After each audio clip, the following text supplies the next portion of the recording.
അങ്ങനെ എൻ്റെ ഭർത്താവിൻ്റെ ഒരുപാട് കാലത്തെ ആഗ്രഹം സാധിച്ചിരിക്കുകയാണ് ഗൈസ്. കോയമ്പത്തൂർ ഇഷ സെൻറ്ററിൽ പോകണമെന്നും വലിയ ആഗ്രഹമായിരുന്നു. അങ്ങനെ ഇന്ന് എല്ലാം സാധിച്ചിരിക്കുകയാണ് ഗൈസ്. കൂടുതൽ സമയമൊന്നും ചിലവഴിക്കാൻ കഴിഞ്ഞില്ല. പക്ഷേ നമ്മൾ ഈ പുറത്ത് കാണുന്ന വരും ഒരു ശിവപ്രതിമ മാത്രമല്ല അവിടെ കാണാനുള്ളത്. അകത്തേക്ക് ഭയങ്കര മനോഹരമായ ഭയങ്കര പീസ്ഫുള്ളായിട്ടുള്ള ഒരുപാട് കാര്യങ്ങളുണ്ട് അവിടെ വിസിറ്റ് ചെയ്യാനായിട്ട്. വെയിലായിരിക്കും എന്നൊക്കെ കരുതിയാണ് നമ്മൾ ചെന്നതെങ്കിലും ഉള്ളിലേക്ക് നല്ല പീസ്ഫുള്ളായിരുന്നു. അവിടെ പ്രധാനം എന്ന് വെച്ചാൽ നമ്മൾ അകത്ത് പോയി കഴിഞ്ഞാൽ നമ്മൾക്ക് സ്ത്രീകൾക്കും പുരുഷന്മാർക്കും പ്രത്യേകമായിട്ട് ബാത്ത് ചെയ്യാൻ സ്ഥലമുണ്ട്.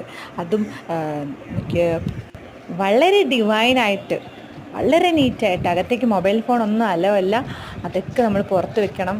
പിന്നെന്താ പറയുക, ഇത്രയും നാൾ നമ്മൾ പോയത് വെച്ചിട്ട് ഭയങ്കര പീസ്ഫുള്ളായിട്ടുള്ള ഭയങ്കര ബ്ലെസ്സിങ് ആയിട്ടുള്ളൊരു പ്ലേസ് തന്നെയാണത്. പക്ഷേ പുറത്തേക്ക് നമുക്ക് ഒരുപാട് സ്പെൻഡ് ചെയ്യാൻ പറ്റിയില്ല, കാരണം സമയം വളരെ കുറവായിരുന്നു. എന്തായാലും എല്ലാവരും പോവുക.